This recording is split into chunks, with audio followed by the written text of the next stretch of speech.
वज़ीर आला रेवंत रेड्डी ने कहा कि तेलंगाना में मंदिर टूरिज्म, हेल्थ टूरिज्म और इको टूरिज्म के शोबों को तरक्की देने के लिए आइंदा चंद दिनों में एक जामे पॉलिसी का ऐलान किया जाएगा। रेवंत रेड्डी ने कहा कि रियासत में तरक्की के लिए IT, फार्मा, इंफ्रास्ट्रक्चर, तामीराती शोबों के साथ साथ सयाहत के शोबों की भी ज़रूरत है। उन्होंने कहा कि अगर सयाहत के शोबों को तरक्की दी जाए तो उनसे न सिर्फ आमदनी में इजाफा होगा बल्कि रियासत की पहचान और इज्जत भी होगी।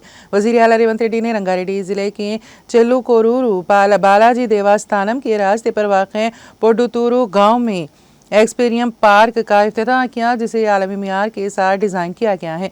इफ्तिताही तकरीब में रियासती वज़ीर जूपल्ली कृष्णा राव, फिल्मी अदाकार चिरंजीवी, मेंबरान parliament Anil Kumar Yadav, CM Ramesh, MLC Patnam Mahender Reddy, MLA Kale यादయ్య, Malla Reddy, Rangareddy के अलावा दीगर मोअज़्ज़िज़ीन ने शिरकत की। इस मौके पर पद्मश्री विजयवीरी रामैया जोड़े और D सत्यानारायणा को मुबारकबाद दी गई।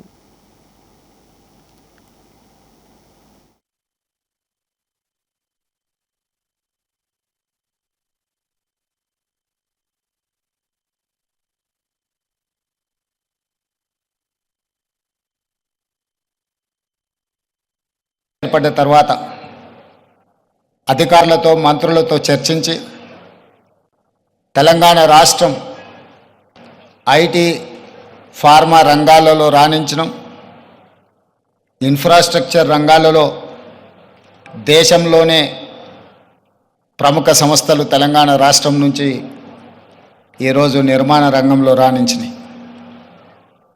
ఇక తెలంగాణ రాష్ట్రానికి కావాల్సింది temple tourism, health tourism, eco tourism. ఒక రాష్ట్రం యొక్క ఆదాయం పెరగాలి, ఒక రాష్ట్రానికి గుర్తింపు రావాలి అని అంటే పరిశ్రమలు, పెట్టుబడులే కాదు, ఆ రాష్ట్రంలో ఉన్న టెంపుల్ టూరిజం, ఎకో టూరిజమే ఆ రాష్ట్రం యొక్క ఆదాయాన్ని పెంచడమే కాకుండా రాష్ట్రం యొక్క గుర్తింపు, గౌరవాన్ని కూడా పెంచుతుంది. ఈరోజు మనకు సంబంధించిన మిత్రులు కావచ్చు, బంధువులు కావచ్చు, చాలామంది వాళ్ళ పిల్లల పెళ్ళిళ్ళు చేయాలన్నా, శుభ కార్యక్రమాలు ఏమైనా చేయాలి అని అంటే మన ప్రాంతం కాకుండా రాజస్థాన్కో లేకపోతే ఇతర దేశాల్లోకి వెళ్ళి అక్కడ కార్యక్రమాలు చేసుకుంటున్నారు. దానికి ప్రధానమైన కారణం ఆ ప్రాంతంలో ఉండే టెంపుల్ టూరిజం, అదేవిధంగా ఎకో టూరిజం. వీటితో పాటు ఎవరిని కదిలిచ్చినా మన వాళ్ళని బెంగళూరు జిందాల్లో జాయిన్ అయినని కొంతకాలము అని చెప్పి చెప్తూ ఉంటారు. మనం ఈరోజు మందిరాలను దర్శించుకోవాలంటే తమిళనాడుకో ఇతర రాష్ట్రాలకో వెళ్తున్నాం.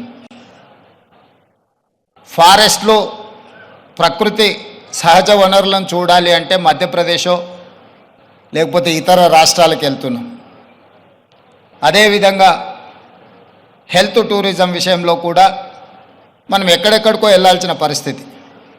కానీ అన్ని సహజ వనరులు ఉన్న తెలంగాణ రాష్ట్రంలో ఇప్పటి వరకు ప్రభుత్వాల దృష్టి ఈ హెల్త్ టూరిజం మీద, ఎకో టూరిజం మీద, టెంపుల్ టూరిజం మీద ఫోకస్ లేకపోవడం వల్ల అద్భుతమైన ఆలయాలు ఉన్న తెలంగాణ రాష్ట్రం, అది 1000 స్తంభాల గుడి కావచ్చు, యునెస్కో గుర్తింపు పొందిన రామప్ప మందిరం కావచ్చు, లేకపోతే శ్రీశైలం కావచ్చు, రాజన్న వేములవాడ రాజన్న మందిరం కావచ్చు, ఇట్లాంటి చాలా మందిరాలు, ప్రపంచ ప్రఖ్యాతిగాంచిన మందిరాలు మన దగ్గర ఉన్నాయి. ఈరోజు కవాల్ కావచ్చు, tiger reserve forest, Nallamala tiger reserve forest కావచ్చు, జూపల్లి కృష్ణారావు గారు ప్రాతినిధ్యం వహిస్తున్న కొల్లాపూర్ ప్రాంతం, నల్లమల అటవీ ప్రాంతం, కృష్ణానది జలాలు ప్రవహిస్తున్న ప్రాంతం, అక్కడ మందిరాలకు, అక్కడ ప్రకృతి సహజ వనరులకు కొదవలేదు. మల్లెల తీర్థం లాంటి ప్రాంతాలు మన దగ్గర ఉన్నాయి. కానీ వీటికి ఇవ్వాల్సినంత ప్రాధాన్యత, తీసుకురావాల్సినంత గుర్తింపు తీసుకురాకపోవడం వల్ల మన రాష్ట్రంలో temple tourism, eco tourism, health tourism వెనుకబడుతున్నది. ఈరోజు ఎకో టూరిజంలో టూరిజం పాలసీని ఈ మధ్యలోనే శాసనసభలో మనం చర్చించడం, దానికి మంత్రి జూపల్లి కృష్ణారావు గారే ఆ పాలసీ తయారీలో కీలక పాత్ర పోషించారు. రాబోయే కొద్ది రోజుల్లో టూరిజం పాలసీని తీసుకొచ్చి టూరిజం పాలసీలో ఎకో టూరిజంను ప్రోత్సహించాలని ఈరోజు మన ప్రభుత్వం ముందుకు వెళ్తున్నది. కానీ ప్రభుత్వానికంటే ముందే ఎకో టూరిజం ఈరోజు వస్తుందంటే కనుక చాలా ఆనందంగా ఉంటుంది. రామ్దేవ్ ఫస్ట్ ఆఫ్ ఆల్ నేను కూర్చున్న చోట బయట కనపడకుండా నాకు ఏదైనా ఫెన్సింగ్ లాగా ఉండాలి, అలాంటి గుబురుగా ఉండకూడదు. అంటే అక్కడ చక్కగా కొమ్మల్ని ఒక ఫెన్సింగ్ లాగా అల్లి పైన మాత్రం గ్రీన్ ఉండేలాగా పెద్ద స్క్రీన్ చేశాడు. అది ఇప్పుడు చూస్తుంటే కనుక ఎంత బాగుంటుందంటే బయట నుంచి చూసేవాళ్ళకి నేను జైల్లో ఉన్నట్టు ఉంటుంది, అన్ని కటకటాల్లాగా ఉంటుంది. అది అద్భుతమైన కళాఖండగా నేను ఫీల్ అవుతుంటాను. అట్లాగే చాలా అద్భుతమైన చెట్లు కొన్ని మా ఇంట్లోనే పెట్టుకున్నాను. ఇవి ఎప్పుడో 2002లో 2003లోనో మా ఇంట్లో పెట్టుకున్నాను. అప్పటి నుంచి నాకు అంత ప్యాషన్. ఆ తర్వాత ప్రతి క్షణం ఈయన ఎదుగుదలను చూస్తూ వచ్చాను.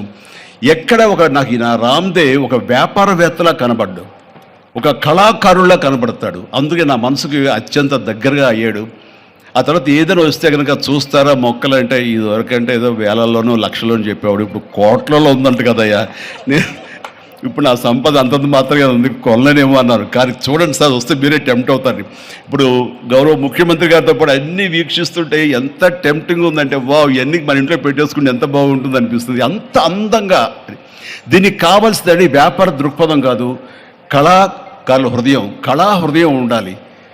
నా మటుకు నేను అతని ఒక కళాకారుడుగాను ఒక ఆర్టిస్ట్గా చూస్తాను. నేను అంత తపన లేకపోతే, అంత ఇష్టం లేకపోతే సుదీర్ఘకాలం 24-25 ఇయర్స్ పాటు దీని మీద ఎక్స్పెరిమెంట్ చేస్తూ ఎన్నో చోట్ల రీసెర్చ్ చేస్తూ ఎక్కడెక్కడ ఏమేమి మొక్కలు దొరుకుతాయి, ఎక్కడెక్కడ ఈ